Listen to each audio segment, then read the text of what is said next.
All right. Welcome to another edition of Presidio Bitcoin Jam. We're back. How are you guys doing? Great. It's Friday. Good. It's a Friday. It's a beautiful Friday. It's so gorgeous out. Oh my God. I love it. Dude, on a day like today, San Francisco, promised land. It shines. Yeah. It's amazing. I just walked over, got my orange. I'm just feeling good in the sun. Oh, yeah. Me too. Got Like, the glow. a little bit of a breeze. Like, Yeah. I climbed Mount Tam. You did? Did you really? That's my new Friday This morning? on my bike. Oh, I saw your Strava. Was that? I didn't really. I mean, I went didn't trace to exactly Rock what went. Springs. I got to 2,000 feet. Oh, Okay. You got called out. But DK's I watching. wasn't studying. I looked at your pictures. They look nice. It is great. I mean, it's like very foggy where my house is, but above 700 feet, beautiful blue sky. Wow. Yep. That's unusual, no? Because like San Francisco is Pretty. usually It's common foggier. on Tam to be foggy in Tam Valley, and then above 700 feet, blue sky. Nice. Well, I've been thrilled because I've been sitting in my garden, and you guys know I've been getting really into this whole farming, Yeah. gardening, whatever. Farming sounds better. Part of your self-sovereignty Part of my like, umbrella. it really is though, and the What are you thing farming? all kinds of good stuff. Okay. I don't know what I can discuss in the show. No, actually, so I mean, California, it's all legal. well, it's California, it's all legal, and it's California, so it's perfect weather all year round. Because like we kept looking at the seeds and be like, you're supposed to plant this in this season. I was like, I think you just plant anything anytime in San Francisco. But what's great is, I'm trying a variety of different things. So I have some greens, and then I have some like gourds, like squash and pumpkins. The mistake I think I've made, but like I like to just try stuff and see what sticks, right? Is I probably planted too much. And so we're going to see this sort of like, I don't know, competition among the plants play out for like who's going to survive or not. But it's great. And I really do feel like, and I told you guys about this kind of wild book, The Secret Life of Plants. I feel a connection with them. And it's great because we had so much rain, although I had to travel in the rain, which we'll talk about. That was super not fun. But like with the rain comes all the life. And so I just feel like every time I walk back in there, it's just like exploding with oxygen. It's so fresh, so clean. Yeah. It's amazing. It's good. So can you are there seasons in California for like when gourd season is, or can you just do that? So DK, I mean, the answer is probably yes, but I literally I've just YOLO. I've done zero research. Yeah. And, but it's great because everything's sprouting. And now again, what's crazy is you'll see like I have a tomato plant. Now the tomato plant is kind of coming over the beets and kind of stealing the lights. Oh shit, I need to get more space. Can you bring tomatoes in? Because my dad grows tomatoes. When I get they a are tomato, like 10 times better than store-bought tomatoes. It's so true. It is like shockingly better. I have one tomato plant and no tomatoes yet. When I do, I will bring you one. Yeah. Or we can even share one here, perhaps on the pod. Yeah. You can watch us live. But there are put salt on your tomato. Yeah, sometimes. Oh yeah, is that like an Iowa thing, or you guys have it's an Italy thing? Right? Olive oil, olive oil, burrata, yeah. But it just means salt. You can do that too. Just salt, sure. Yeah, that sounds southern. Steve is Midwest. Memphis, Iowa. Yeah, exactly. Memphis and Iowa State. I always got the connection. A little fried chicken and a little tomato. But anyways, but I think the cool. So yes, so I've noticed. Our dog Roy, shout out to baby Roy, he loves like the spinach and the arugula and the greens, and it tastes, to your point, so much fresher than the crap you get at the supermarket. So anyway, so self-sovereignty, but also just like I think there's so much you can learn and study about just the nature of like everything, like software development. Like you're seeing in real time ecosystems emerge in the same way that we're wide. Like I feel like I'm learning more about, in many ways, open source software development from my garden than like almost anything else. Cause you plant these seeds and some things thrive. Are your plants more like core or not? My plants would never be nuts. That's offensive. But yeah. Does PBJ have a stance on this stuff? No, I don't want to get into that again. My plants are much more fun. But anyways, yeah. So highly recommend gardening. Well, I've got a pretty productive lemon tree. Have I given you any lemons? We got Meyer lemons that just grow like crazy. So we're always trying to give them away, and they wouldn't go so well in green tea, but other teas. Okay, some water too. Lemon water. Yeah. But we use in everything we cook. Well, if you bring a bunch in, we can make lemonade. Yeah. And when life hands you lemons, there you go. DK makes us lemon water. And we want to do persimmon. I think you can do persimmon around here. What is persimmon? It's almost. It's a little more like maybe an apple pear, but it's orange colored. Oh, yeah. But it's kind of sweet. Put cinnamon on it. We get them at the farmer's market all the time. All right, really nice. Good. All right. Okay, but we're here to talk about the signal from the noise. Ooh, right? DK. Separate them. Did you practice that? No. This man operates in real time. There's no prep. A real showman. Yeah. So Signal, what's the website? So I think it was Signal for Bitcoin. Bitcoin for Signal. Or Bitcoin for Signal. Bitcoin for Signal.org. Which be careful, because when you click on it, it looks like it's Signal's website. I'm like, oh, Signal's incorporating Bitcoin. Interesting. And then I was like, I don't know anything about it. This is an advocacy campaign. Yeah. But it's branded as if it's Signal, but it's actually somebody else who's not involved in Signal directly, but wants to contribute to making Signal more Bitcoin-centric. Yeah. All right. I believe Jack's been a proponent in pushing Signal to adopt Bitcoin and Cashu for a while.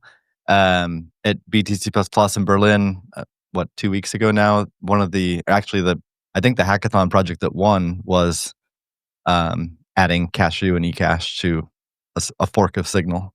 And Signal is all open source, right? So anyone could fork it and add it. Yep. Yeah. And so, and then I actually don't know who they is. Eric, who was visited Presidio Bitcoin a couple of weeks ago for the design week, and he works on Cashu as a designer, part of the Bitcoin design community. I think he worked on the website design and as well as the design in the app.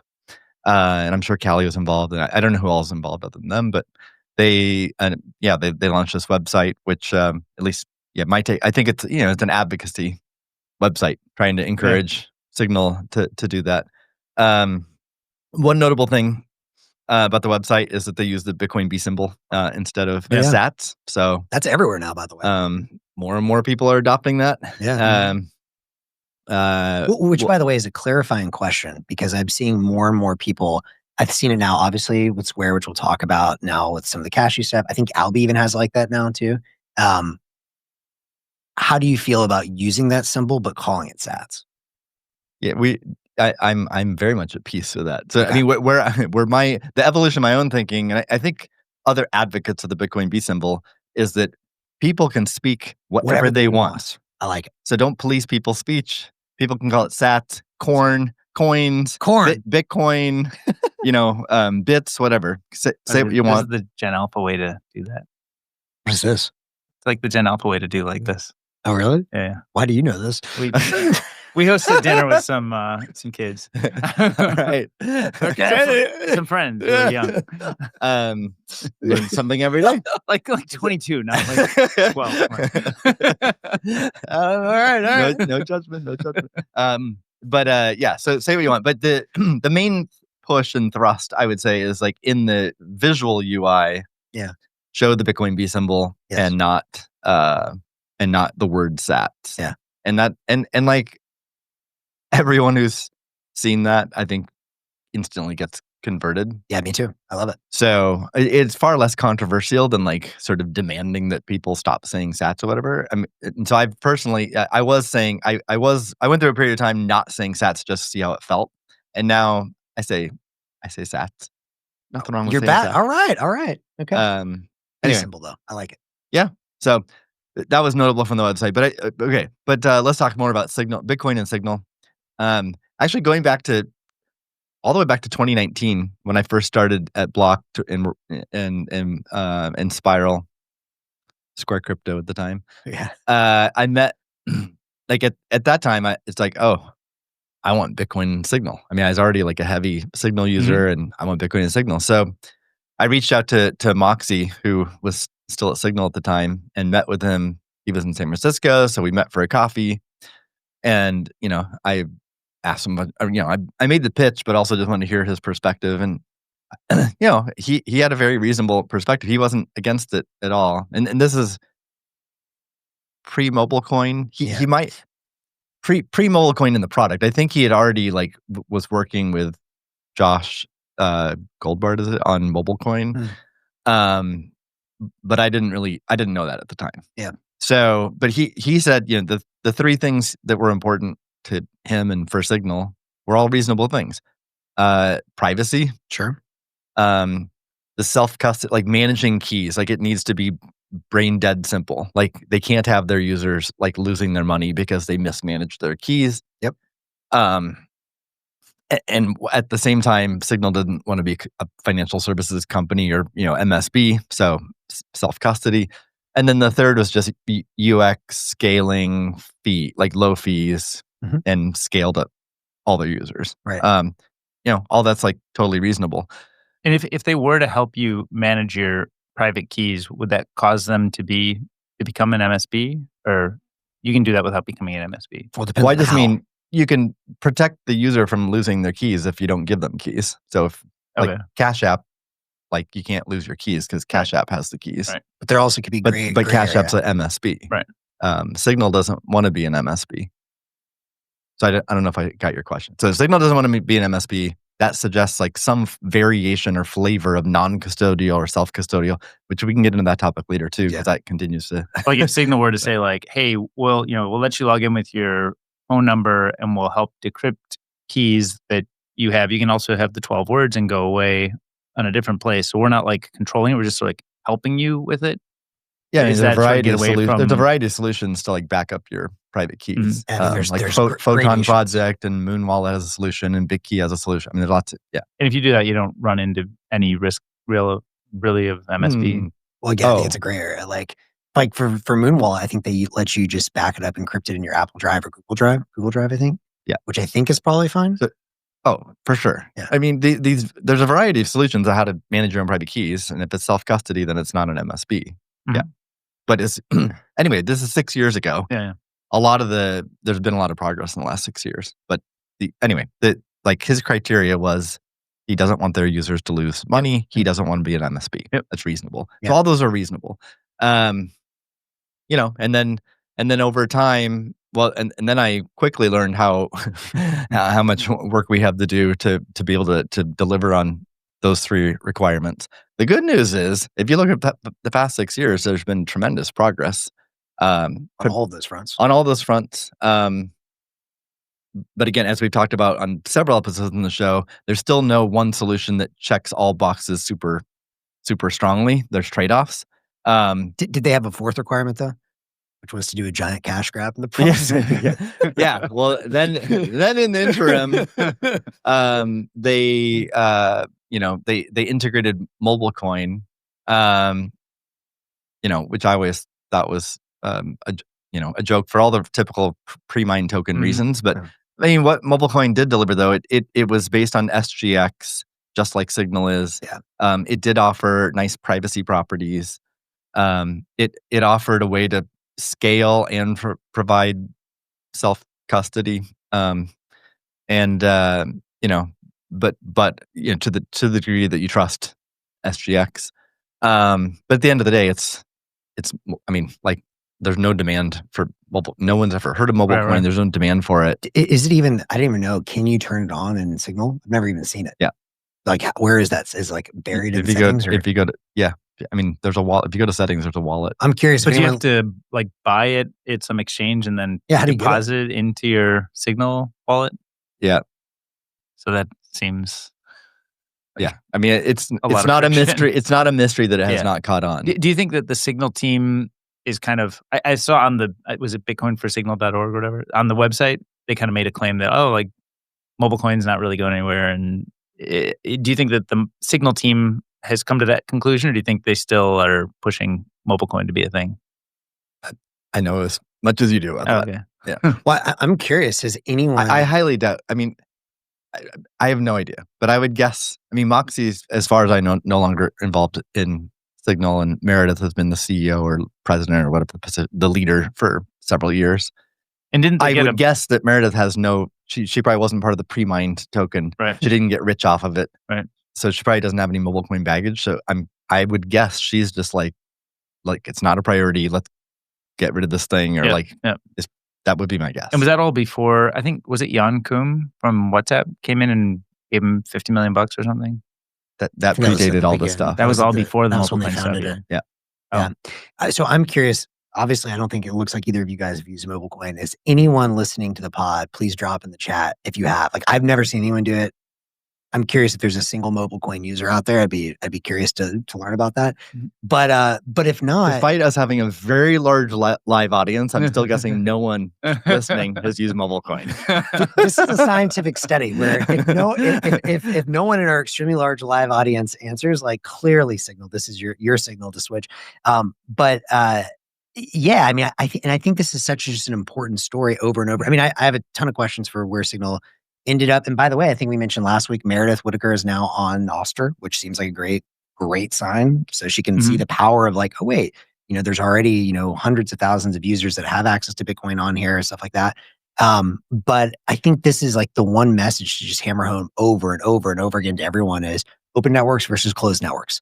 And I know we'll talk more about this in other contexts later today, but like, if I could just like hammer one idea home to big tech as they think about how to like integrate payments into their apps, you can either adopt an intranet, which is your network, or a private network, or you can adopt the internet. We all know how this story plays out. Intranet, you don't get network effects. People don't use your product. There's always going to be a wall. Your AOL. Nope. Internet, you win. Novell NetWare. Yeah. Who in our audience has heard of? Have you heard of Novell NetWare? Yeah. No, I thought that was really. I thought that was like Elon Fusk. You seriously? Yeah, I don't know what that's interesting. That shows an age gap between us. Novell Wetware? Netware. It was IPX. It was like a dominant. It was the dominant networking software. Like in the 80s. I mean, I knew of it. In the early 90s. Okay. Yeah. It was another age gap. I was doing dial-up stuff. It was the dominant networking software. And then Microsoft had their own networking software, which tried to compete. And then ultimately, obviously the internet won out. I mean, I started. But I played video games that were. It was competing at like on TCP/IP layer. Really? Mm-hmm. Wow. It was competing with TCP/IP. IPX, I recall. Okay. I mean, this is so a long time ago, but IPX, I believe, was behind it. Novell. Have you never heard of Novell? Never heard of Novell is. But this is my point. What Cisco is, right? Signal. Do you want to be Novell? Every tech company. Do you want to be Novell or do you want to be Google? Like, come on. I've never heard of this. Yeah. Anyway, we'll do a history lesson for the youngins. Just so you guys know, I mean, my dad was like a reasonably early adopter of stuff on the internet because he's into like the weird long tail of comic books and like bizarre art stuff. So he was an early user on eBay. But I had probably watched him use that around 95 or 96. Have you heard of Sun Microsystem? Yes, I did. Eric Schmidt. Okay. Well, I mean, I believe it. If I recall correctly, Sun bought Novell. Oh, when Eric was the CEO. Sounds right. Huh. Yeah, and then he became CEO of Google. So. But I do remember that great. I always go back to this clip. I don't know if it was 95 or 96 of Bill Gates being interviewed by one of Letterman or one of these late night shows or something. And even he just kept going. I was like, the information's super high. Right. And then you just look back at that and you're like I would just like play that clip for Stripe or Signal for anyone that's like, do I do it at my own intranet or go to the internet? Yeah, totally agree. Yeah. Anyways. So, okay. So Signal, flirted with mobile coin that didn't go anywhere. Surprise, surprise. Yeah. And so there's a push to integrate Bitcoin, but let's talk about the specific campaign, which is adding Cashu. So going back to the criteria Moxie set forth, which I think is completely reasonable. If I were in charge of Signal product, I'd demand the exact same. Yeah. So privacy, well, at least the no KYC version of Cashu checks that box quite nicely. And then the scaling, UX, low fees checks that box nicely. Then the custody, self-custody, Signal not being an MSB, this is where it gets a lot more interesting. So it's not self-custody, even though some Cashu and eCash proponents claim it's self-custody. That's a whole discussion topic we can have. So we can go down that thread. But before we do that, what is definitely clear is that some third party is running a server and has the private keys to the Bitcoin. So not the end users. That is a factual, right? Does the distinction come down to what you consider money? Like if you consider Bitcoin money, then let's get into that topic in a second. I mean, let's definitely talk about that. But I just want to get to the other point, which is who's going to run the mint, right? Which yes, this is the money shot question. And over. So who's going to run the mint? And then we can also talk about is it self custody or not? I think the most critical question here, though, is who's going to run the mint. Where does the yield come from? But because running a mint without KYC, I'm not a lawyer, but I think that's definitively illegal. So you're a regulated company is not going to do that unless they run it unless they license it as a MSB and then have an AML program and do KYC. That is one option. But with Signal, I don't think KYC is going to be an option because Signal's all about privacy, right? So it would need to be no KYC Cashu. So I don't think an organization as prominent and US based like Signal, I just don't see how they could possibly run the mint and think it's kosher and not get in trouble. I just don't see how it's possible. So there's certainly, there's at least dozens, if not more, mints that exist today. And I think there's a directory, a website you can go to and look at a bunch of mints, and there's some kind of reputation scoring of them and using Nostr on how long they've using Nostr, how long they've been alive. Is that stuff. something Bob built or something? I think Bob's been involved. Bitcoinmints.org, I think. Yeah. So there's no doubt, as a early adopter or advocate of this, if you want to use any Cashu wallet, you can definitely use one of these mints you find. If you're just putting sort of spending money or just a small amount of money in it, that seems completely reasonable to me. And then you get a lot of benefit from, on the UX side, scaling, privacy, etc., and just usability. So, but if we look at it from Signal's perspective, let's put our Signal product manager hat on. What would Signal do? Because it doesn't seem realistic to me that Signal will present to their users, go to bitcoinmints.com and pick your mint. Right. I don't think they would do that. Right. Maybe it's debatable. I'd be interested in someone who takes the other side of that and understand. But let's just, I'll try to steal. Right? Actually, I won't steal man it because I don't know. I'll point out why Bob's UX had a pretty good version of this, where it's just pick a default, right? So I see two problems with picking a mint from an anon. So you don't really know anything about who's running this mint. Well, you do have the reputation. It's not an anon. It's a pseudonym. Well, we can let's talk about that as well, because that can easily be gamed and Sybil attacked, etc. Mm-hmm. So, one concern is obviously that they just steal the money. They rug pull you. Yeah. And so again, if that's a small amount of money, like toy play money that you're using to do this or that, it's kind of a bummer, but not devastating to you as a user. But if you think about it from the perspective of Signal, imagine that happens to 10% of their user base, tens of millions of people, all have their money stolen from them, even if it's $2 or $12 or $40 or $50 each. That's not good for your brand. It's not good for the Bitcoin brand either, right? That's terrible.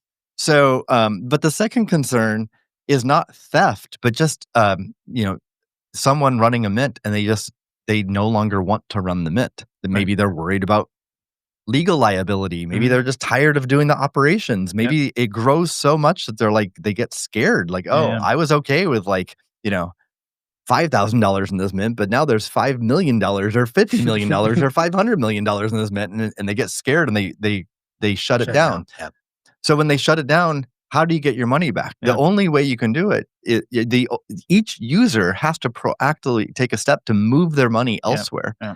So what does that look like? I personally experienced this with the Fedi app. I put some money in Fedi. It was in some mint, and then that mint, they shut the mint down. I literally don't know who was running the mint. They shut the mint down. I don't think they were trying to steal the money.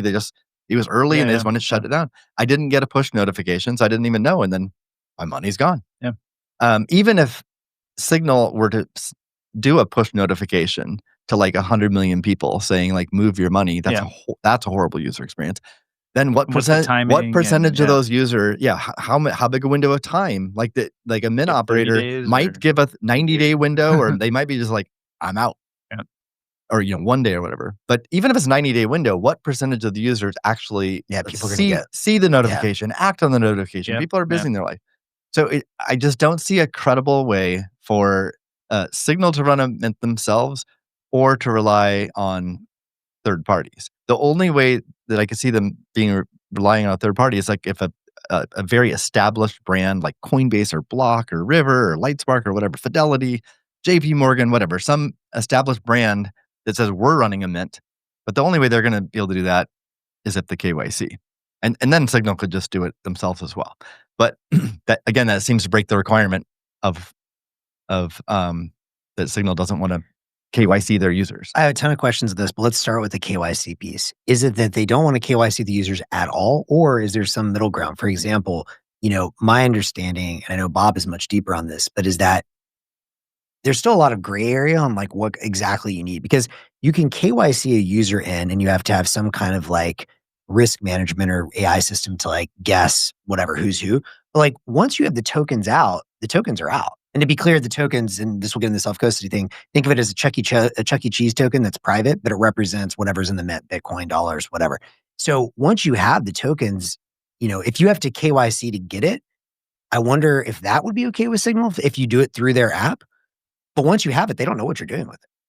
And they can't. Like that's by definition. So maybe there's a middle ground. But I actually don't even. I mean, historically with Signal, all you have to provide is your phone number, and I think they might. How do you get mobile coin? I think they've even like obviated that. It's been forever since I signed up for mobile or for Signal. But how do you get mobile coin? You have to buy that. I'm sure on a registered exchange. I mean, the other thing that Signal, but that has nothing to do with Signal. Well, somehow they got mobile coin in there, right? So like if they wanted to. No, you can be KYC'd on a regulated exchange. You can be on mobile coin, you can send it or whatever. around. So then what's the difference here? They could do the same thing. They could just say, hey, we don't know who's going to run the mints, but like we just open it up and like figure it out yourself. The other thing Signal could do, and by the way, the more I hear you talk about this, the more I'm like, they should just integrate Lightning probably as a first step, because that's probably private enough. People can get Bitcoin much easier. The Cashu thing it's cool because of the privacy, but maybe adds too much complexity. But the other thing they can just do is, and I've said this many times on the show, I still want someone to build this. Maybe it should be Signal, is just have local Bitcoins or local Cashu built into the app and just do everything peer-to-peer.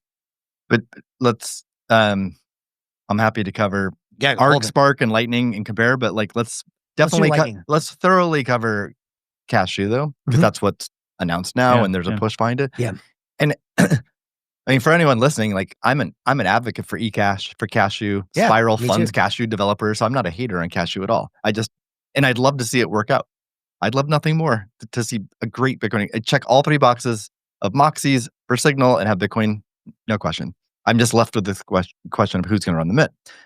As far as your idea of like, let's just do it like mobile coin, where you acquire Bitcoin on a mint somewhere else and then bring it into Signal. I don't see how that differs from what I said earlier, which is sort of like just a bitcoinmints.com directory. Meaning that the risks of that seem the same. Yeah, but I would say what's the difference between, so if specifically on the KYC point, they don't want to KYC users, they want supported mobile coin. They still support mobile coin. My point is the vast majority of people that got mobile coin, like they punted on that. Because they're not KYCing and selling mobile coin, as far as I understand. But let's say 90% of their users that are getting mobile coin are probably doing it on Coinbase or one of these registered exchanges, which requires KYC. And if they really want to do peer-to-peer, like that's also, I'm sure there's like a tiny market if anyone actually uses this. So why can't they do the same thing? Like find your own mint. It's not our problem. Yeah. Well, let's see. At minimum, I don't think people will use it then. Yeah, that's fair. But that's fair. But I'm just saying the KYC point is no different to me in those two. Because if you're using mobile coin, they already support that. Most of their users would have had to KYC. Practically.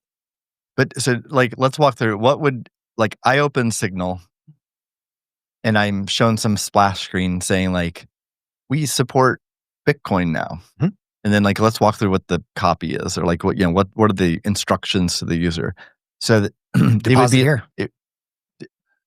To deposit here, but what does here mean? Does that mean their Signal's running a mint? No, it just like literally they just say, I mean, ideally I think they should do Bitcoin too, but it's like, okay, we'll set you up with a self-custodial Cashu wallet. I don't know exactly how they do that, like backup maybe. Who's will though? That has to be connected to some mint somewhere, right? Like you're going to have a wallet that's going to connect to a mint. Well, can't they say just bring your own? But because like with mobile coin, yes, so you can go buy it elsewhere and then deposit here, like you just said. But like Signal is running mobile coin, right? Or they're using a third party. I mean, they have a mobile coin node Yes, but I guess my point is like, and so if they're they can just not run a running Lightning node if they a want to mint, route. then what does it mean to deposit Bitcoin into Signal? Well, I mean, they could just say, click here to create a self-custodial Cashu wallet where you get a Cashu wallet from. Like, here are some suggestions. We suggest using the internet. A Cashu wallet or a mint? Not a mint, like a wallet. Like, all they're saying is like, hey, here's a Cashu wallet, and we don't provide any Cashu in there, and we suggest you figure out how to get Cashu. Here's some ideas. Use the internet, and you find where you get the Cashu from. Like, I mean, I don't see that's different from MobileCoin, because you still have to go to Coinbase. No, it's very different. So, like, if from the Signal app, if I have to then, if they're like, here are 3 Cashu wallet options, and then I click on the first one, and then it bounces out to an app or a website or whatever, which is a Cashu wallet, and then that Cashu wallet somehow, chooses a mint for me, or I have a directory or whatever, and I get tokens. That's not an integrated experience. Well, that's a completely separate app. Where MobileCoin wallet is literally integrated into Signal. Got it. So what I'm thinking is, and perhaps this is a bit more complex, I don't know exactly how this would work, but is that they help the user set up a self-custodial wallet. And maybe it's like, okay, we back up your keys. We never see them. Maybe it's in the secure element in your phone. I don't know how they would do that. But what they could then do is forward payments for you. And I think they would just need to run a Lightning node for that, right? Like if you send a Cashu, you would have to use a Cashu mint that's hooked up to Lightning, and they could be kind of like your LSP for routing that payment. I guess what I'm trying to say is there a way they could do this without ever having to touch Cashu themselves? All they have to do is touch Bitcoin in the background, and then they set you up with, here's how you set up a custodial wallet. I don't think so, unless it's not an integrated experience, and then it's not interesting at all. But why couldn't it be an integrated experience if you have a self-custodial wallet? What do you mean by self-custodial wallet? I mean, they can't see your keys. Similar to how they... So you have a separate app with a separate... But why couldn't they do this in the app where it's like, I don't know how this would work exactly, but they're like, okay, you have a set of keys. Like, they can't see your encryption keys for Signal, right? Is that correct? Like, if I had the Signal app, they can't see my encryption keys. I'm pretty sure. I would hope not. I would guess that's correct. True. Yeah. So why can't they just be like, okay, we're attaching to those same set of encryption keys. I mean, I don't know like what the spec would have to be for that. Maybe you have to have a separate set of keys, but ideally one set of keys. Attached to those keys, you can literally send, like imagine like a Nostr address. You can send Bitcoin here. But is it a layer 1 wallet, a Lightning wallet, Spark, Arc? So what I'm thinking is what are the keys to? Well, doesn't the way Cashu work is like, can I just have a key, like a key where I send Cashu to, like an address? Isn't that, it's the same thing, no? Isn't it? I don't know if it's interoperable as a Bitcoin key. I don't know if it uses the same curve or does it not work that Cashu, you have, the data you have are just tokens. Individual tokens. Which is just a data string. I see. I think we're kind of confusing the issue a little bit here because like, I love the vision for having Signal with Bitcoin readily available, but what are we hoping? Are we hoping that Signal integrates this and then that somehow like makes this thing take off through Signal's distribution? Because all of these things feel so confusing. And how do you do it? Whereas if I were in charge, like I love the vision that we're talking about, but if I were in charge of Signal, I'd be like, show me the growth of all of this usage and activity outside. Because a lot of people use like things like Venmo, they send over, WhatsApp and iMessage and whatever. Even like iMessage, I think has its proprietary payment as part of it, but I don't think I've ever used it. I use like Venmo and Zelle because that's like what service that's providers an interesting want. topic too. I mean, it gets into like what are the use cases. Sorry, but I do want to just touch on this one thing before we jump in that because I think this is important. And it's been a while since I've looked at all the details in this, but I thought like Pablo's big breakthrough was that quote unquote the Cashu, the nut is in the NPub. And so my understanding was you could literally have an NPub, so a Nostr private key or a Nostr public key, which is the same as a Bitcoin key. And in that key, you could have your Cashu tokens attached to that key, and it could be stored in relays. So in a way, what they would have to do is support Nostr relays where the NPub is stored. And I don't know exactly how that works, but I thought that was like the big breakthrough that Pablo had. And if that's the case, then I don't see how, if they give you this NPub, you can't send tokens. And if someone's listening, they can correct me. I know I'm probably getting some of the technical details wrong, but like that, I just remember Pablo kept saying over and over again, the Cashu is in the key. Yeah. Yeah.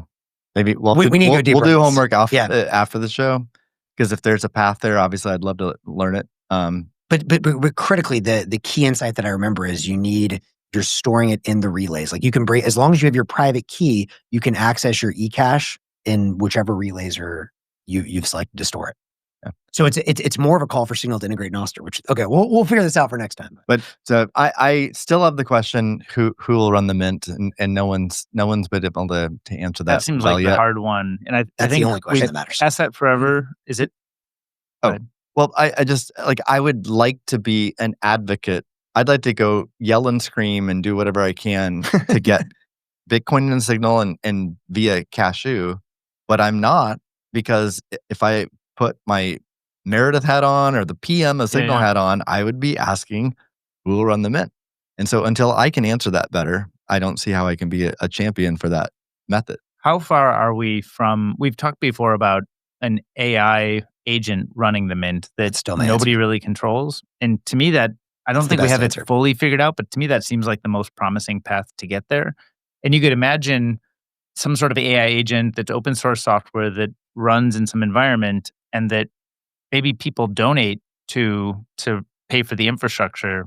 Or they don't donate to. I mean, the idea is you actually tell the agent, run this thing profitably, and with those profits, reinvest in backing yourself up. So that seems like a great vibe coding project for you or Matt or Max or me or whatever to do. Someone listener. I think that sounds like an amazing experimental project to me.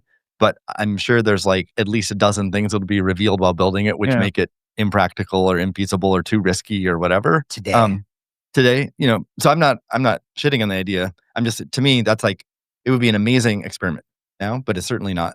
It's not a definitive answer. Well, and to be clear, I mean, I can tell you, and I need to do a longer write-up about this idea. We can't go to Signal right now and say, here's the answer. Here's your solution.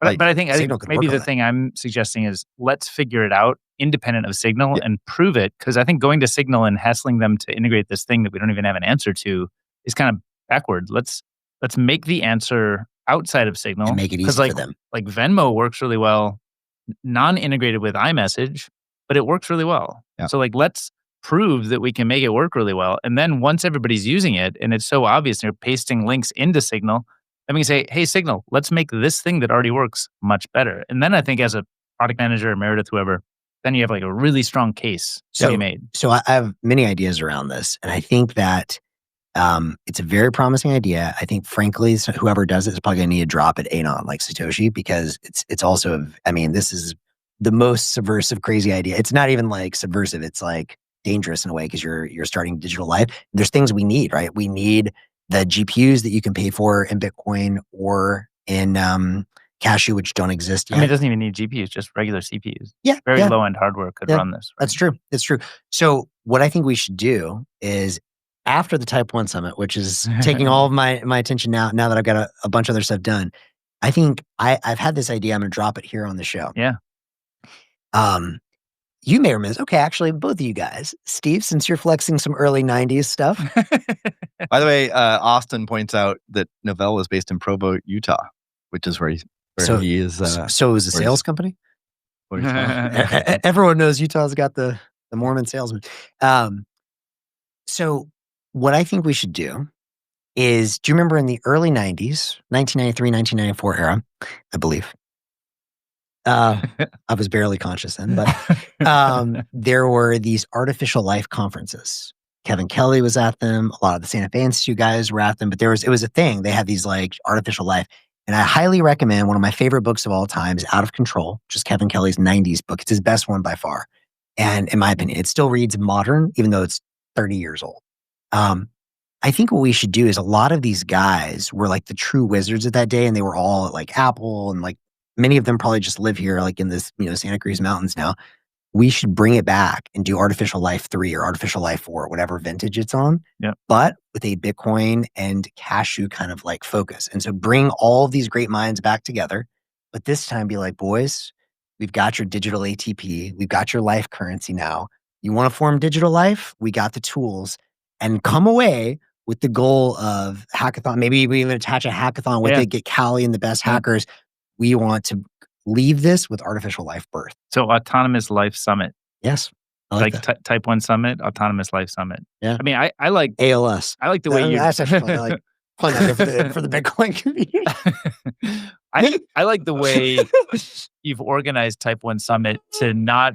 It doesn't feel like it's a Bitcoin shill fest. No, it's not for Bitcoiners by Bitcoiners. I mean, it's by Bitcoiners, but it's for everybody who cares about this topic, independent of your interest or allegiance to Bitcoin. Exactly. You can kind of figure it out along the way if it turns out to be the right tool. Great. I think Autonomous Life Summit, or whatever you want to call it, slightly different acronym, could kind of benefit from a similar kind of vibe.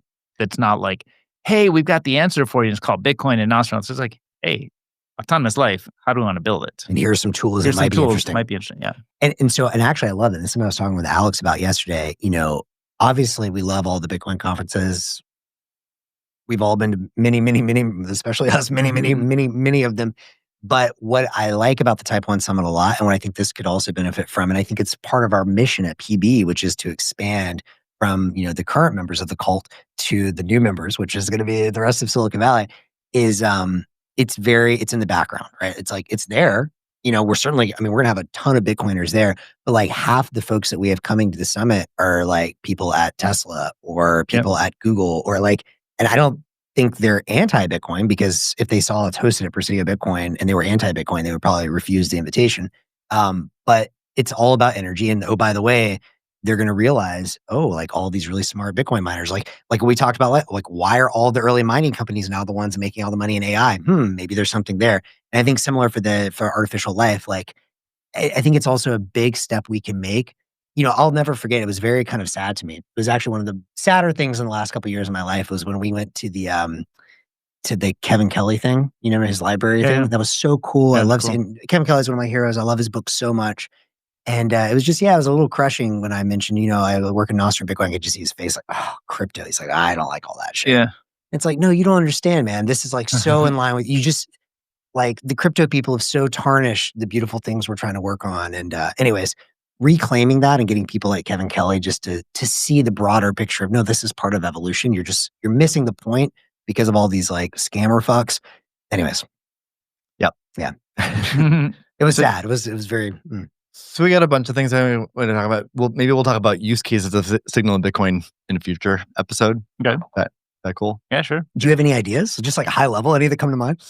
Well, well, now if you go to a Square terminal and pay in Bitcoin, Signal can become your wallet, right? Most people don't have Bitcoin on their phone. Even people who own Bitcoin don't have Bitcoin on their phone. They don't have like a spending wallet. Yeah. But for the 100 million plus people who have Signal, then all of a sudden it's like, okay, now I have a spending wallet. 100 million? I didn't realize it was that large. They hit 100 million like 4 years ago. So they might be 200 million now, more. Wow. They're on the ETF. The Signal ETF? I don't know what that is, but but yeah, they could spend at Square. So one thing. Speaking of, I was hoping to talk about is the stickers. Yeah. We talked about Square last week, so we don't have to talk. We don't have to like rediscuss the product announcement of accepting Bitcoin. But I think this week Square revealed the stickers that they're providing for free to merchants. These are the stickers that you see in merchant windows that they accept, Visa or Apple Pay or Cash App or whatever, different payment systems. And now the new stickers, of course, have a Bitcoin logo. And does it have Biddy or somebody on it? Or? Well, so that's one of the things we can talk about. I have a little bit of inside baseball because I saw the discussion about what it should look like. And before we get into like style and stuff like that, I just to me I think this is actually going to be a really big deal, and because I think it can change the psychology of normal people who don't own Bitcoin, or maybe they do own Bitcoin, but they certainly don't spend it. Like no one's spending Bitcoin, right? So normal people, I think just normal people are like, they just think of Bitcoin as like, it goes up and down a lot. It's gone up more than it's gone down. Early people got rich. Digital gold, period. But it's like, it failed. It's not a currency. It's not a currency because people don't use it. I've never seen anyone spend it, right? Now, people are going to walk into stores, go to merchants, and they'll see the sticker with Visa and MasterCard, and they'll see a Bitcoin B symbol. That's awesome. And it's a slogan. And it's everywhere you want to B? we should have had you involved. Yeah, Steve. They need to get you in the marketing team here. Yes, you have a job. Yeah.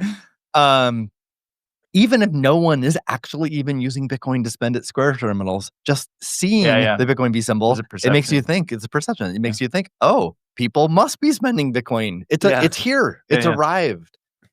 And it can be a self-fulfilling prophecy, right? All of a sudden, it shifts the narrative from like Michael Saylor, like ETF, digital gold, to like, or not necessarily shift. I mean, you can still have that narrative, but also the narrative of like, oh, it has become, it's become a currency now. It must be. It's arrived as a currency, right? And at least opens your mind, so that it still might be 4 years from now where you actually have Bitcoin in your phone and you're spending it, but it's changed your concept. Shifts you over to window. Yeah. And so, what does it take to get these? You have to go out to all the merchants who have a thing and sort of explain it, or just it comes with a packet that they already typically do updates and installs on? No, I mean, if you're a Square merchant, there's a website, you click a button and you can get up to 9 of them for free. And do you put them like on your store window or on the terminal itself, or? Yeah, I mean, there's no innovation there. Just like it's done today with different stickers. I mean, Square's provided stickers in the past. This is just a new set with Bitcoin. Mm-hmm. Are there plans? So that's cool, but that are obviously very few people will begin by opting in and asking for a sticker. Are there plans for Square to proactively send them to everyone? Well, I don't know about that, but what I have seen is that like we have a Bitcoin army, right? So there are Bitcoiners tweeting saying like, I want to go hand these stickers. Can I get the stickers so I can hand them to my favorite merchants to convert them? And I think the right answer there is go talk to your merchants and say, hey, I'd like to buy in Bitcoin. Yeah. And by the way, right here, just click this button in your UI and you enable it. It's dead simple. That coffee shop in Washington, D.C. just promoted themselves as like the first coffee shop to accept Bitcoin through a Square terminal. It is as easy as just like tapping a button and turning it on. So the Bitcoin army can go convince our merchants to that, and then also point them out and just go to this website, click a button, order your stickers, and then post your sticker. Alternative ideas, perhaps since Novell is based in Provo, Utah, and doesn't appear to be doing much these days, perhaps they could turn into a marketing company for Bitcoin. Have you heard the good word of Satoshi? Like I always feel bad for these merchants. Like so we should actually check on our homework from last week, because I mentioned to 2 different merchants our normal lunch spot here in the Presidio, and to my favorite tea shop, that both of which have Square terminals. I said, if you opt into accepting Bitcoin, I will pay you in Bitcoin. It'd be super cool. The first lady was like, oh no, not again. Like I could tell she's been hit with like 15 people already. I was like, oh shit, the Bitcoin. That's good. That's good news, actually. I know. You're saying the lunch lady. Okay. She was like, well, she's like, Cafe RX. Yeah. Okay. And she's not anti it, but she was like, listen, she's super nice. And she was like, I could tell she was like, oh God, the Bitcoiners. She was like, listen, she's like, there's only one of me back here. It's complex. I have all this stuff. My life is very complex. I don't want, like, she's not anti it. She just like is like, I don't want complexity. And I was like, well, what if it was simple as like, you just have to shift one toggle and it's done forever? She was like, if it can become that simple, we can talk. Okay. Well, November 10th, we'll go back and talk to her. So we should go back and talk to her. Yeah. My tea lady was fascinated, and I'm super excited, actually. A little bit of an alpha drop. You boys ready for some alpha? Yeah. At the Type 1 Summit, thanks to the homie Alex over here, we've been working on this. We have one of the only, I think it's like 6 recognized tea masters, as recognized by the Japanese government, who will be preparing a sencha. Wow. It's going to be excellent. Wow. It's going to be, this is what I'm saying. This is some high. Does he accept Bitcoin? Well, not yet. Okay. But it's a woman, actually. Okay. Can we get her set up? Well, this is the hope. And so there's 2 women. Well, there's 2. There's one. So my primary tea dealer is in Japantown. She's excellent. She gets super high end, super, super high quality Japanese teas from Japan. And her friend is the one that comes and does all the tea. She's even going to do a little ceremony. I think we'll come in a kimono. It's going to be really cool. It's going to be nice. But the first woman has a shop, and so she already uses Square, so it'd be super easy. And I asked her about that, and she at first, she wasn't anti or positive. She was just kind of, She was like, okay, well, let's chat when it's easy. Did she already know what it was? And I mean, she clearly had heard the term Bitcoin, because I was like, and we've been friends. I mean, I've got a standing discount there because I'm a meaningful customer at the tea shop. And so I mean, I think coming from me, she took it at least somewhat seriously. And I said, I would do this. And she was curious. Cool. But I think the key is all these people are just going to be like, it needs to be easy. And so if it really is click a toggle, done. Yeah, it is easy. Now you had an experience where the person had never heard of Bitcoin. Yeah. How's that possible? I honestly am shocked by that. I was kind of surprised, but I mean, this is actually my favorite burrito shop is Avatar's Punjabi Burritos. Ooh, it's a good name. Which they're all over. There's a bunch of them around Marin, but there's one that I go to kind of frequently, and it's a cash only place, and they have cash only on the signs, and they're very kind of we don't want to talk about any of that. And if it's not cash, it's it's trash. So I asked him, I was like, oh, do you guys accept Bitcoin? And he was like, was this the owner or just one of the I think tellers? This was maybe not the owner of the whole manager multi thing, but I think this was the manager. I think the this decision guy, maker for this shop. Yeah. And he was like, oh no, what is that? And I was like, he's like, we don't really accept anything. Oh, and I showed him my phone. He's like, oh, this is like a digital thing. It's like, oh yeah, we don't really do that. He's like, I can take a card, but I have to call it into the other shop to actually process it. So I don't want to do that. So just like cash. So he was not particularly receptive to anything digital. Like they don't use Square, no Venmo, no Zelle. I'm bullish on this guy. He's going to do well in the coming solar apocalypse. But I told him, I was like, a lot of tech people, I bet you have a lot of tech people come through here. A lot of tech people that I know like to pay in Bitcoin. It's kind of like cash, digital cash. And I showed him on my wallet what it looks like on a digital wallet.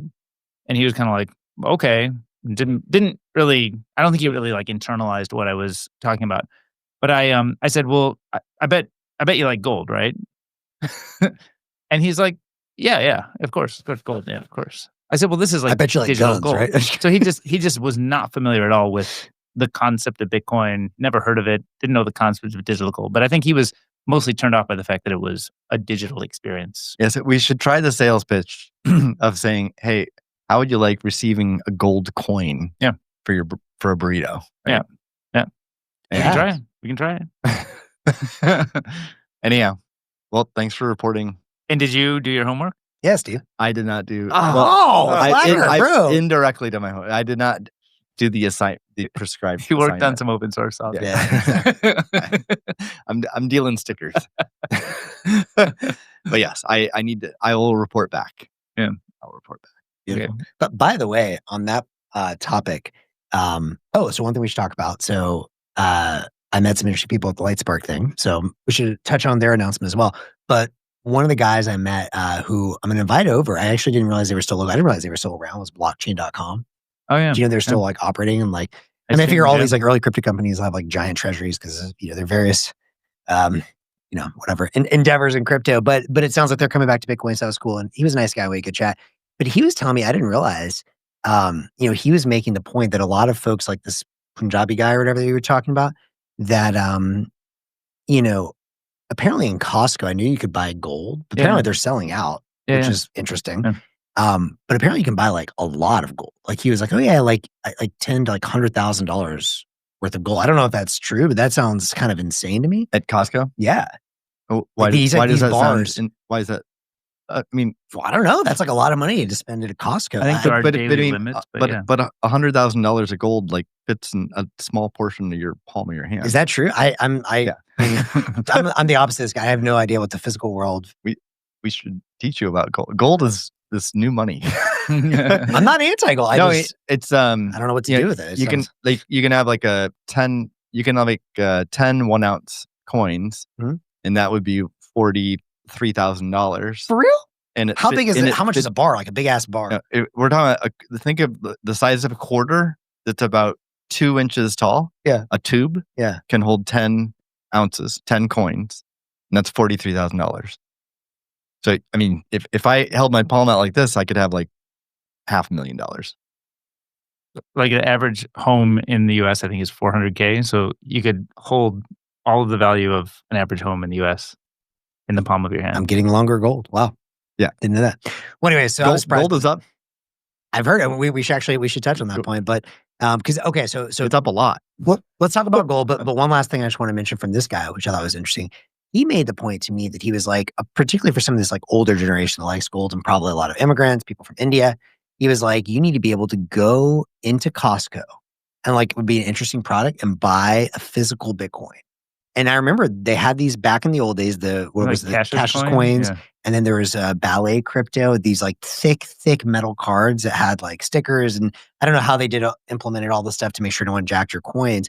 But I thought that was an interesting point. I imagine, there is like probably a meaningful market. If all these people, and I've seen like in Australia and all these places, they're lining up like down the block to buy gold as the global economy collapses. And, if Costco is selling out nonstop.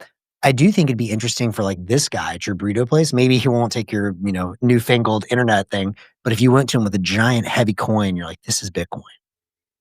I don't know. I think it's interesting. Yeah. Meaning to help sell him on the idea. Yeah. Not actually pay him with that. Well, maybe you could do both. I don't know. But if he does, be a lot of burritos. He doesn't understand how to value it. You have the, yeah. I mean, I think open dimes are super cool. Yeah. Yeah, but open dime is cool, but that's like. But you have the denomination issue. How do you change But I think there's a couple ways to go. Open dime is cool, but that's a kind of very cypherpunk, whatever. That feels like you're like, whatever, like. Sure, whatever. But, I mean, imagine a cooler coin, but it's still the same problem. Exactly. Like it has so much value on it. It's not the value what I want to pay for the burrito. Then how do you get your change? I think there's a tree here, and I think both are interesting. Maybe this actually could be an opportunity for a startup or Square or whatever is like to provide the technology to do this. But I mean, one thing you could do for the actual just like commerce is like paper bills. Now, this is something that actually Danny was really interested in doing for a while. And some people were doing this, if I recall, like 7 years ago or something, where you get like a piece, like a $1 bill, and there's like some kind of like either scratch off code or some way to verify there's still Bitcoin on there, but it's like very, very tiny denominations. When I say tiny, like isn't like the SAT card kind of does this? Yeah, and also like a eCash project created cool looking paper bills that could have eCash tokens embedded in them. Yeah. So cool. Whether it's private keys or eCash tokens, all of those have the trust element, but I don't think it's a showstopper. I do think it's, for the reasons you're saying, it's pretty compelling, especially to someone new, to have something they can touch and feel. I think the important thing is like if it's enough value, that there's that people realize they need to get it off of that. Well, right? or do they? I mean, so just play devil's advocate, because like let's say it's a Cassius coin and it's worth like $50,000 or $100,000 or something. It's super risky having that bearer token with no backup. Like for example, I had an open dime, and I gave some. I gave that to some folks I know, and this was like in 2017, 2018. I would pay them back from like groceries and stuff like that. Very expensive groceries. Well, and and all of a sudden, I mean, literally, I was just paying back from splitting bills and stuff, and then now it's worth like $50,000 or something. Mm-hmm. So then I started like getting nervous about it sitting on this open dime, and like if that somehow gets lost or destroyed, the money's gone. Right. So got them moved over to a BitKey. So you're not taking advantage of an enormous advantage of Bitcoin over gold, which is you can duplicate and backup. I agree, and there should be a path off of that, and that's why maybe it's interesting for Square, because you have BitKey, and maybe there's like a way to be the technology provider that allows you to give you that path when you're ready. But you also have to acknowledge that if people are lining up at Costco and are apparently having $500,000 in their palms and they're comfortable with that, there is a market for that.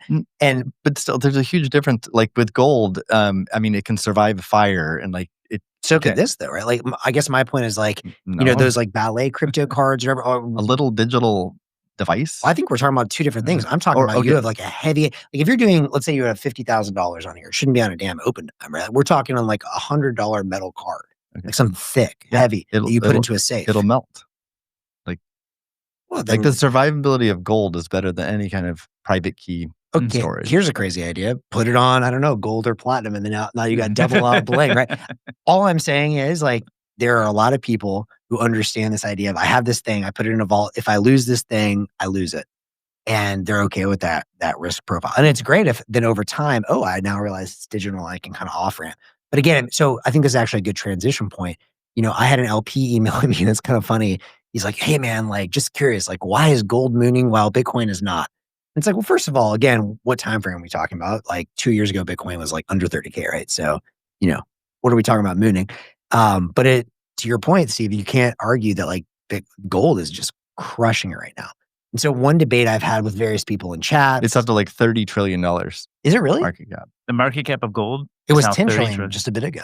Yeah, now it's 30. Oh, oof. All right. I mean, it's gone Is that from in the like last year or so? Well, it's gone from 1,600 to, I mean, it floated around 1,1700 forever, and now it's 4,300. No mummies.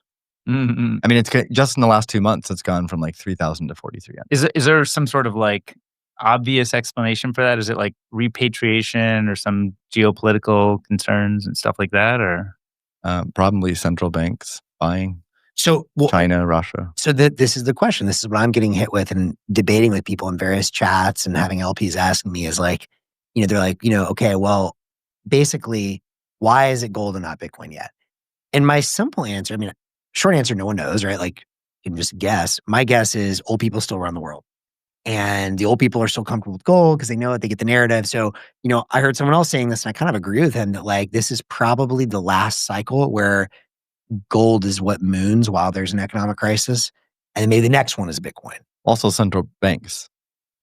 I mean, for that reason, because who runs central banks? Well, and also central banks have a process for how to custody gold, and they don't have a process for how to custody Bitcoin. They can't just go on an exchange, buy some, chuck it in the... Who's doing that, by the way? That seems like an incredible opportunity to be like the service provider for central banks. I don't really want to promote the person who's doing it. That's a startup? Yeah. We should chat more about it. I like that startup. All right. Maybe we'll fund an alternative one. Yeah. The open source version. So you're just saying you don't want central banks owning Bitcoin, or I didn't. Is that what are you getting at there? I don't want to promote not crazy people. Okay. Their startup. So. Oh, so there's a specific startup that we don't want to. Oh, I think I may the thing which shall not be spoken. Okay, we should chat more about all this. But okay, so we're getting a bunch of actual like traction in the thing. Haha, Coinbase Max. Okay, so they're going to be custodying the central banks. Yeah, well then we need some alternatives. I wonder if River could do this. Seems like a big opportunity. And then we should give a shout out. But I think, I mean, yes, River should do it. But like if I'm China, I'm not going to store my Bitcoin with an American company. Cool. Right? Well, then that means there's so lots I think of opportunity. there needs to be better self-custody solutions and processes for a government or large, sovereign. Like who's custodying for El Salvador? Probably Coinbase. Who's custodying for Bhutan? Like BitGo did at one point. Who's doing it for Bhutan? I don't know, but it's probably American companies. China doesn't want to just adopt whatever El Salvador is doing. Right? So that's a lot of them are probably using American companies, countries. but that's at best a temporary band-aid. It's very dumb. It's literally repeating gold. Yeah. So it's, again, not taking advantage of of properties of Bitcoin. Maybe some of these companies could like provide the consulting and solutions. Like, this is a terrible analogy, but like Palantir for self-custody. Like they're like, it's essentially, I know it's a terrible idea, but it's, it's effectively a consulting company to help these guys do that. Because these guys, again, I come back to these guys are old. Yeah. Anyways, but I also want to give a shout out to the homie Barris Wheel, who is a fun guy. Got to meet him recently. What's up, Barris? And he says, Steven Pinker calls this common knowledge in his new book. When people know there's no BTCs accepted via merchants, it should help scale the PR significantly. Yeah, he replied to my tweet with that too, and I skimmed through the interview with Steven Pinker. It was pretty interesting. Yeah. Nice. Where was the interview? This was like... it was at I forget. It was an event here in Silicon Valley, down in Santa Clara. Was it? Did he go on Tyler Cowen recently? I feel like I heard some clips of that. But I mean, he recently wrote a book about like common what is common knowledge? Oh, it was at the Commonwealth. How does something become common knowledge? Mm-hmm. What is the definition of common knowledge, and how does it get to that point? Right. And like obviously, money is like an interesting thing to study regarding that. Right. And so it's related to the stickers thing. Yeah. Another theory on the gold stuff that I heard floated, I don't know if you guys have any opinion on this, but I think I heard that there may be, I think U.S. Treasury holds a lot of gold, but it's priced at like $43 an ounce or something. So we hear. Is that right? But it's like purposely just priced low from like the 70s and they never repriced it. And I've heard this theory that they're going to reprice it and sell it in order to buy Bitcoin. Buy Bitcoin for the strategic reserve in a budget neutral way. Meaning on the U.S. accounting books, yes. They've valued it at $40 or whatever. Yeah, something like that. And so if you revalue it at whatever it is, like whatever the price was, 4,300 or whatever it is now, or something like that. Yeah. So if you do that, then you actually can sell it to whoever wants to buy it, China or whatever. And then you can use that to fund a strategic reserve. Is that why the price of Bitcoin has gone from 125 to 105? I mean, I think that was part of the theory, is that it might be trying to tank the market while doing this move to buy. I have no. That seems very in line with Trump thinking. I mean, if so, and he pulls it off, wow, that'd be part of the deal. That'd be a giga brain move. I'm skeptical, but maybe. One thing before I forget, want to give a shout out to our builder event, which is next Thursday. Week. Yeah. So it's here at Presidio Bitcoin. Starts at 6:30 p.m. I think it starts at 6 p.m. networking, and then the event starts at 6:30 p.m. So hope to see as many people as possible come out. We've been having, I think, around 25, 30 people show up. We encourage as many people want to attend as possible. You don't need to be a Bitcoiner. You just need to care about innovation and building. Just be curious. Vibe coding. Yeah. And talk about products and business. That's the thrust. And of course, there's like a Bitcoin theme to it, but it's really about innovation and building. So hope to see more people coming out. I love it. And I did just want to also mention, so I went to the Lightspark Day thing, and they had their announcement grid, which I think is pretty interesting. Did you guys look at this? I cleaned the website, but I didn't study. So tell us more about it. So I think this is actually pretty practical. So like what, there's obviously all the Spark stuff. And by the way, there's some really interesting, I came away on the Spark side with a clear, I think their CTO, everyone on the team has the message like confidential transactions need to come. So I think that was like a clear message that came away from that. Like Spark being completely open is certainly not like in the long-term roadmap. So that was comforting and good for me to hear. Completely open, meaning publishing the transactions? Yeah, there was that whole sort of controversy where I forgot who it was, but someone published that you could see like every transaction ever. And like, It's interesting because like, there was like one or two people on the team that was kind of like, well, that's how Bitcoin works. And like, so isn't transparency better? And it's like, but I think the majority of the team, including their CTO, understands like, now we need confidential transactions here. That's a non-starter. So that was very comforting. To be clear, I think it's CTs for tokens, not for Bitcoin payments. I thought it was for Bitcoin payments too. No, just for their tokens. Okay, well then they do have some improvements, pragmatic improvements for privacy, which goes a pretty long ways addressing my concerns that I had stated. Cool. Well, that's good to hear. So I mean, at a high level, it's clear that people that are designing things there understand having everything open is not the ideal state of the world, and that's not what they tend to stick on. So that's good. And like, I think just remember everything is always a work in progress, and like, So anyway, so I'm excited to see them continue to move in a more private direction. It seems like that's going to happen. But what I thought was actually really cool and practical is the grid thing. And I think the way I think about grid, and I certainly don't claim to be an expert on it, but is really using Bitcoin as the neutral settlement layer between existing real-time payment networks. And so one of the cool things, is you forget here in the United States, like, sadly, a lot of our technology is still pretty hood. I mean, we do have stuff like Cash App and, PayPal and stuff, which is all right. But we forget in, countries like Brazil and India with UPI and Mexico with SPAY, I think SEPA is pretty good in Europe. I don't know. But like, there are a lot of really good functioning real-time payment networks that just work. I guess that's what FedNow is trying to be in the United States. And so I think a lot of the focus and thrust for them is how do we use Bitcoin and Lightning or Spark, like whatever's cheaper and better to use, to be able to connect up institutions within these countries that have the real-time networks, offer up the commands to those real-time payment networks as an API. So the developers can easily say, hey, I built an app where I don't even know where Bitcoin is, but what I do know is I sent money from Brazil and received money in India, and it taps into all three real-time payment networks, SPAY, or I forget the Brazil, PIX, Bitcoin, and UPI. And also interesting, I didn't realize one of their chief product dudes helped design UPI. That was kind of interesting for me to hear. What I like about that is, and I think sometimes there's a bit of a divide between sort of the Bitcoin community and what they perceive a company like Lightspark to do. what I think is really cool is there's, certainly the like Bitcoiner cypherpunk ethos. If we just want to exit the system, that's great. And like, I'm glad that exists for everyone that wants it. I think it's absolutely critical that anything, a company ever develops be backwards compatible, things like Lightning, and always gives the option for exit for those that want it. That's a clear, if you don't have that, it's a non-starter. Having said that, what I think that Lightspark is coming out as very practical is I think sometimes we lose in the Bitcoin community is like most people just don't give a fuck. And like, we would love them to give a fuck. We really want them to care. And like, we really hope we all get there. But like, we also live in reality.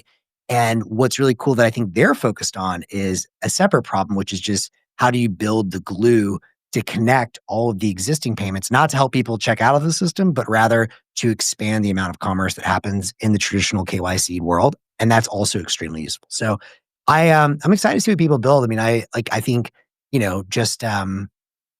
my hunch is there's going to be a lot of like long tail, just like business payment opportunity for stuff like what happens when you have a lot more commerce between Nigeria and Brazil or Nigeria and India.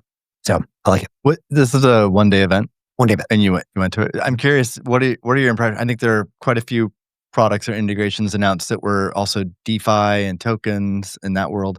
What's your takeaway on like the split between stablecoin momentum versus tokens and DeFi versus Bitcoin payments on Spark? I mean, of the talks and chats that I participated in, very little on the token front, to be honest. Like, I'm sure that's there. I think that's mostly like what Ethan is focusing on, like, and maybe they'll, whatever, continue more integrations. I would say dominant at the event was payments. Dominant. And I think what's interesting, Christian, who's the chief strategy officer there, he actually gave a really nice talk on like the sort of history of open networks. And his first example was the Silk Road, which I thought was interesting for many reasons.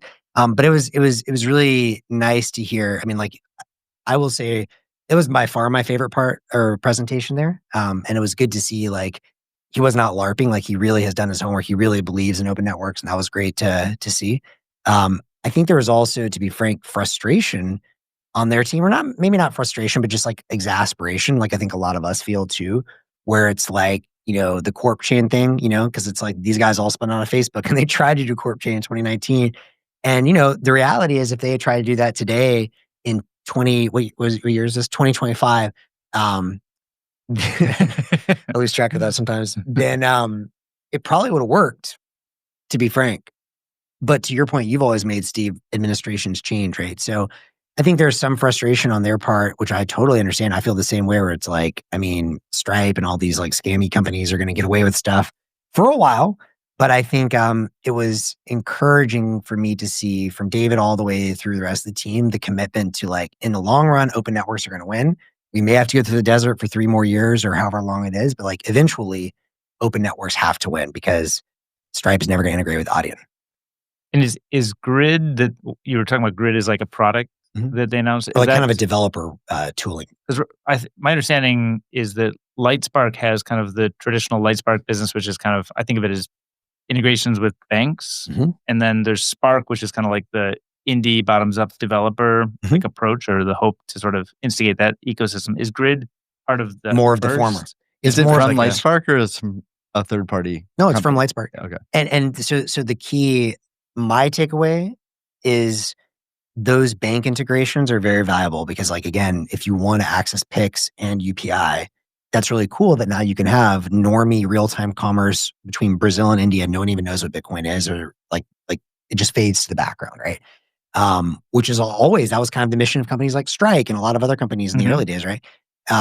What I think is unique about what they're focusing on with Grid now is offering those tools up, not as like a consumer product, but as API, like really simple commands for like send, receive money.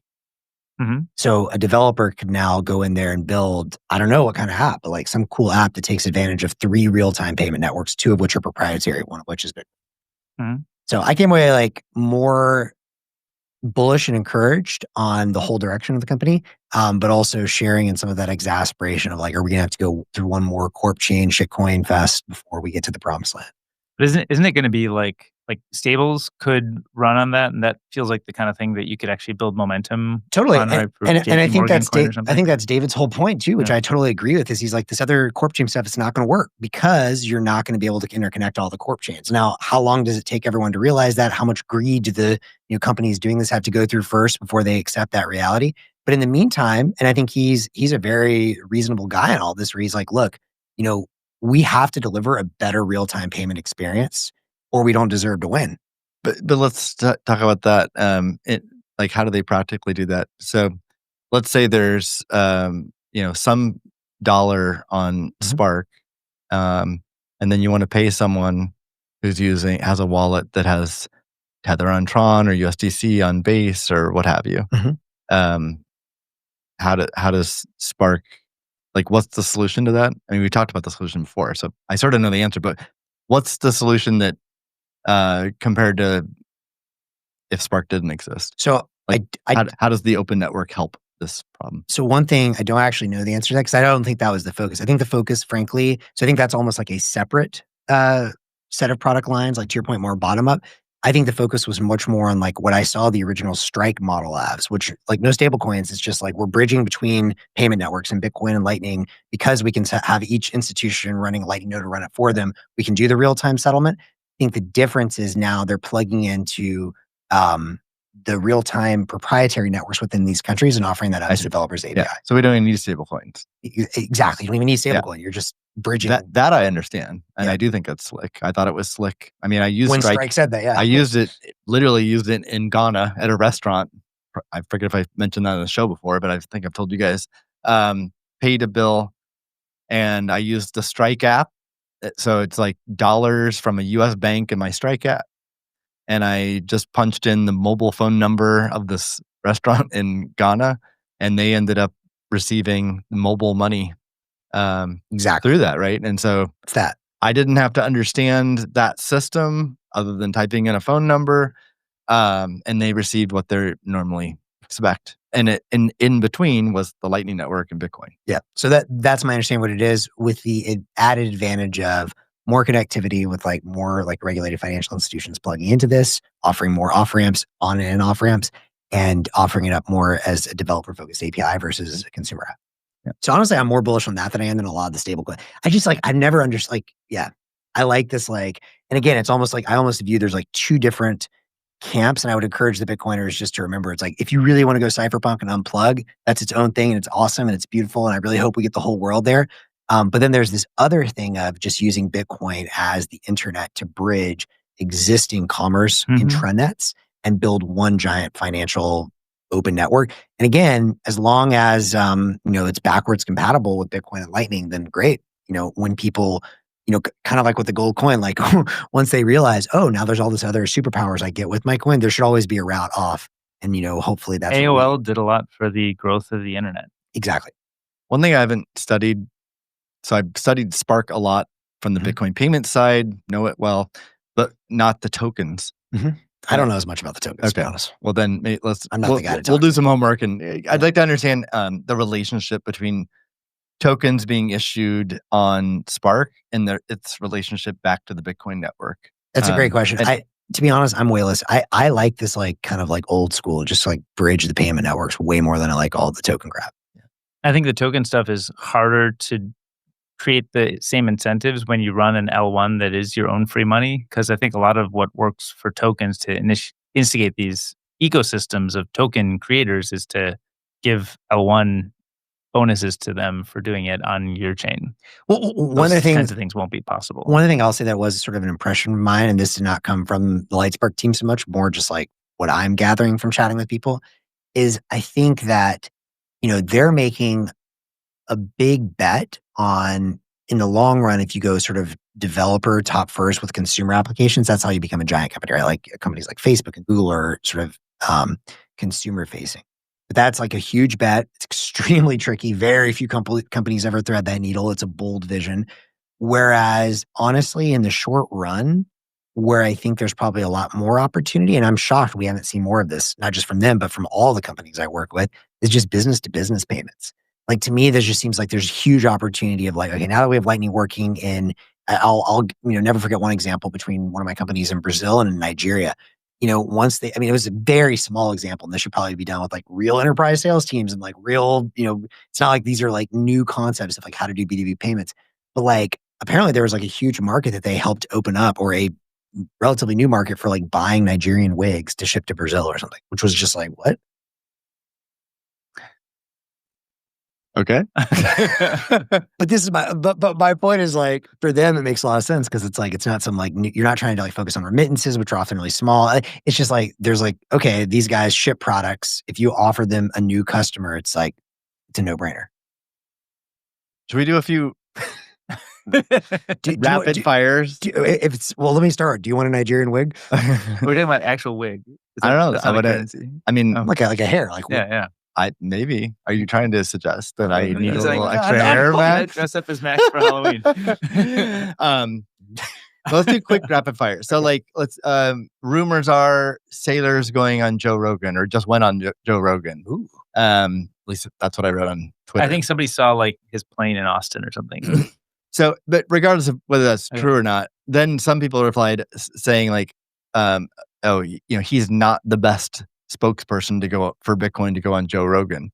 I'm sure there's others who would say he's the best spokesperson. So I'm curious, what are your thoughts on who would be the best spokesperson for Bitcoin to go on Joe Rogan? Andreas Antonopoulos. Well, he's already done it. He's already multiple times. Yeah, I was about to say the same thing. I'm just kidding. By the way, Andreas still is underrated. Everyone should watch. Like, everyone should have their friends. I found myself recently telling new kids working at this event, if you haven't watched all of Andreas's talks, like, start there. I like my favorite. The one you got to start with is him like talking in front of an empty room. Yeah. But who else? So I saw people suggest Jack Mallers, Jack Dorsey. The thing, I mean, I don't really know what the right answer is, because like at the launch event we had at Presidio Bitcoin, we had Michael Saylor here, Jack Dorsey here, and Greg Maxwell here. Three very important figures in the history of Bitcoin and Bitcoin today. Three very different people, and obviously the profile of Saylor and Jack are much greater than Greg Maxwell.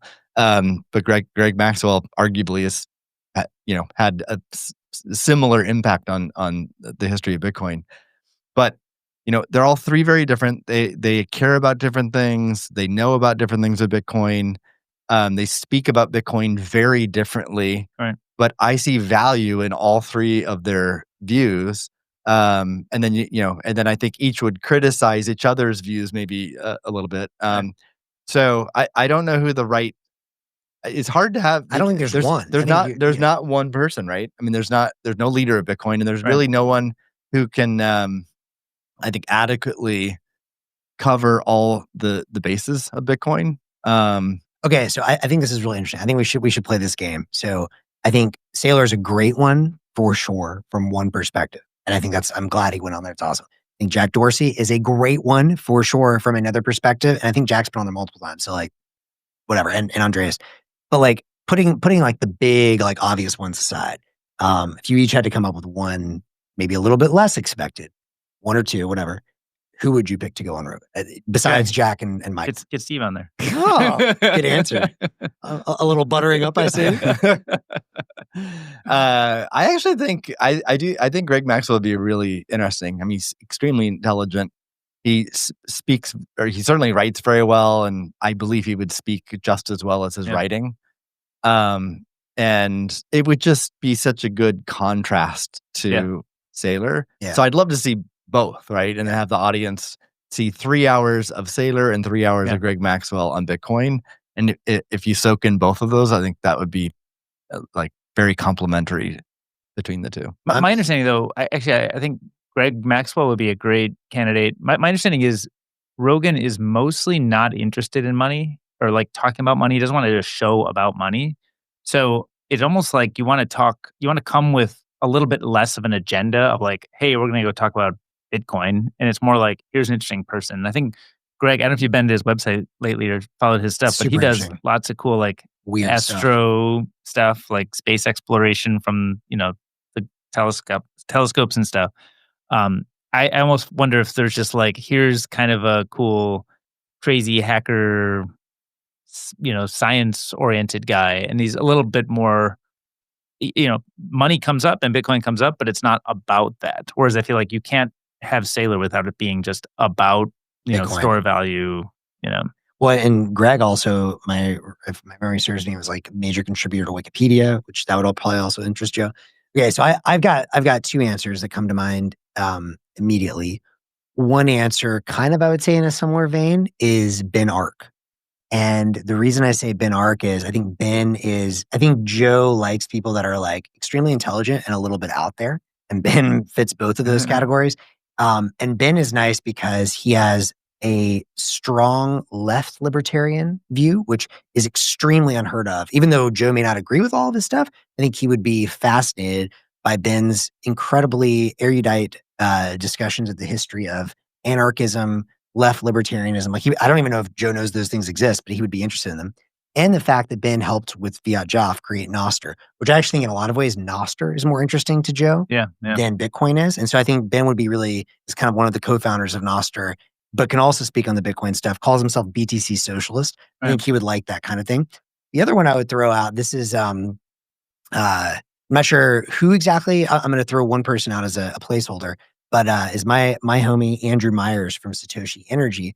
Andrew, first of all, is just also a wild man, which I love. He could talk to Joe about interdimensional travel and all that stuff, which I know Joe loves. And I think you need someone like that. But also he has the Bitcoin. He's the one that really got me energy pill that Bitcoin is just energy money. And I think being in Texas, talking about energy, I think that would be really interesting. I think, more like that breadth of energy focus, and Bitcoin is just like part of it. That kind of, that resonates with me. I think Lyn Alden would be Lyn. That's like everyone would be confident she'd kill it. Everyone likes Lyn. Yeah. And she also can cover a lot of aspects of, she can certainly put her Saylor hat on and speak to that narrative very, very well. But she can also put her on her Saylor hat. She can sail the high seas of Bitcoin and Nostr. Yeah, she can speak to Nostr and payments and cypherpunk, and she can cover a lot of angles. So shout out to Lyn. DK, you got to give us another one. I gave you one. Oh man. Okay, my other one's Max. Get him up there. It's nice. a little I said rapid fire. So okay, we saw Elon tweet about Bitcoin, I think in the first time in like years. Yeah. So I don't know if I'm even doing it right. It's something like that. It's overhanded. Yeah. So what does that mean? And he's tweeting about energy too. Yeah.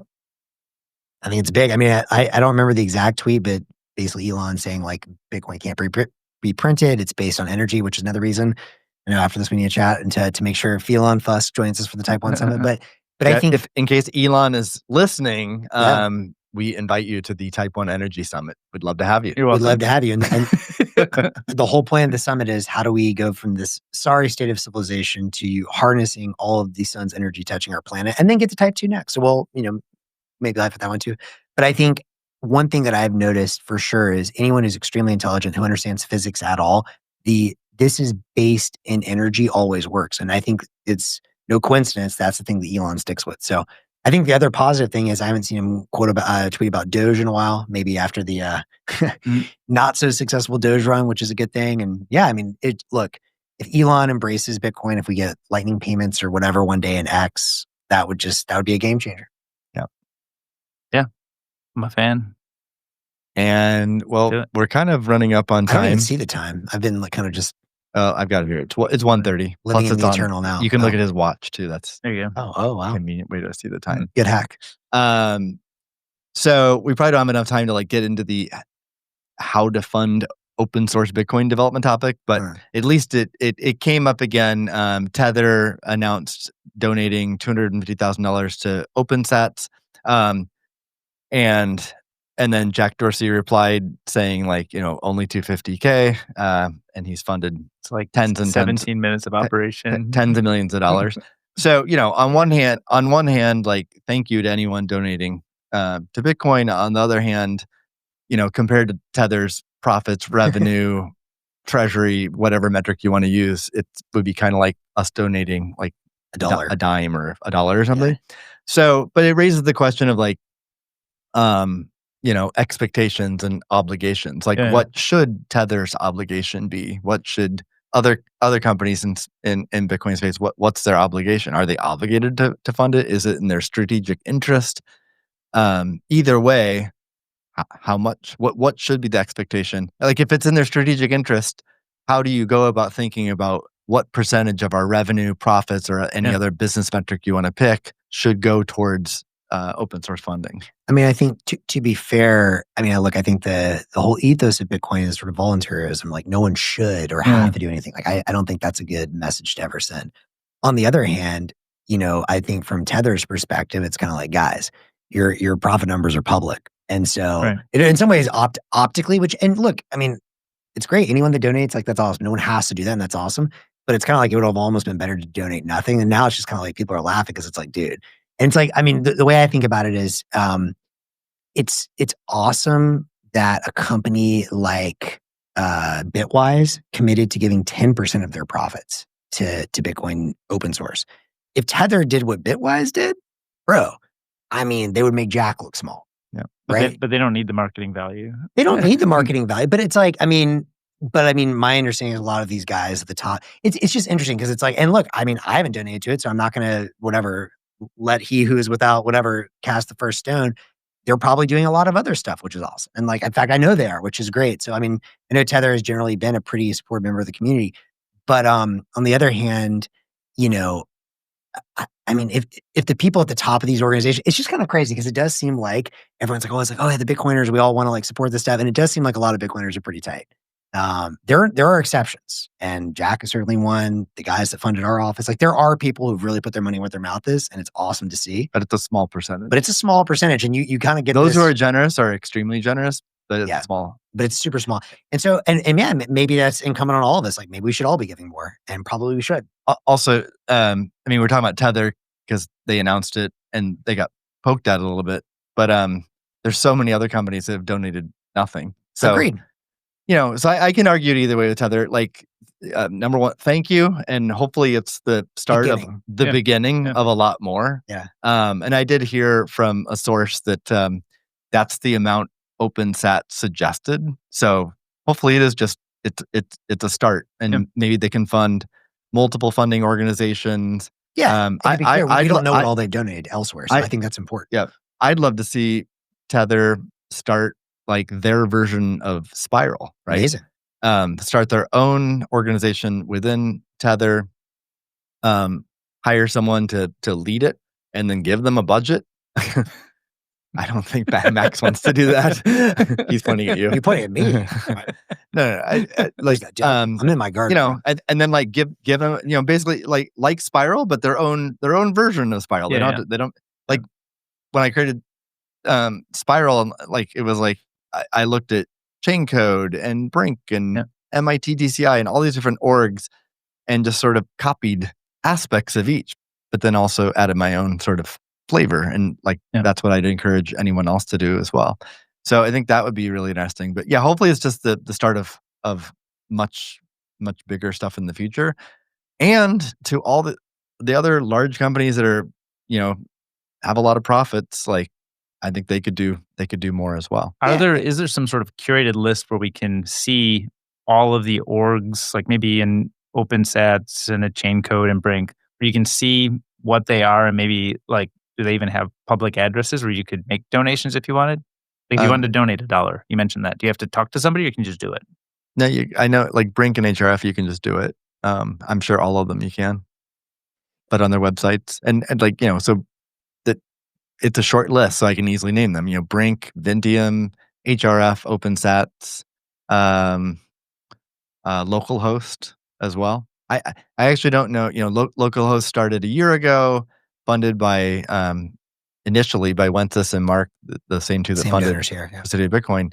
But I believe their model, they are seeking funding from others as well. I don't know the status of that. So I don't know if you go to the localhost website, can you pay a Bitcoin address? I think that's their vision, and maybe it might be their reality now. And to be fair, again, I think we shouldn't pick on Tether too much, because like they have done a lot of other things, and like there's probably a lot of other organizations which I'm guessing is Tether money that they're not calling Tether money, and so like encourage them to continue building. But I think don't shame people for small amounts. Encourage it. Yeah, encourage like, hey guys, that's great. We appreciate it. And like you're probably doing a lot more, and we hope you continue to do a lot more. And like, hey, by the way, Bitwise does 10%. That would be something really crazy to shoot for, right?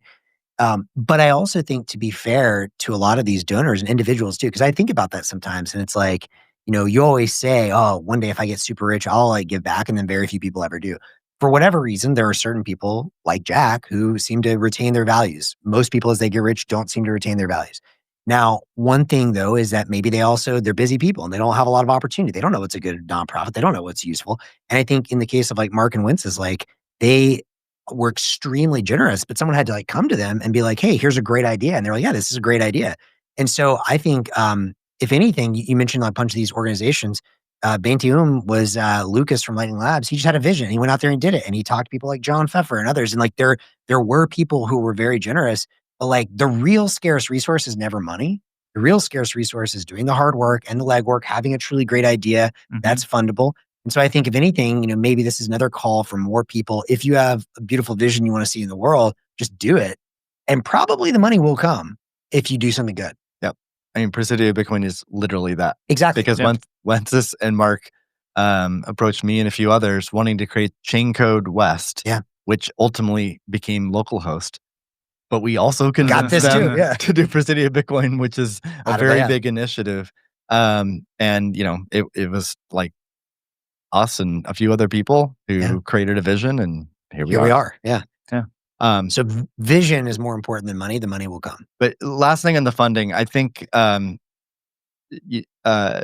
like there's a report about a year ago from Dan O'Prey and one of his colleagues showing that explored the funding of Bitcoin Core specifically and who donates. And Jack just like dominates the funding picture, which obviously credit to him for how generous he's been, and also credit to him for how hands off he is. There's certainly he's invested money, or he's one of a kind.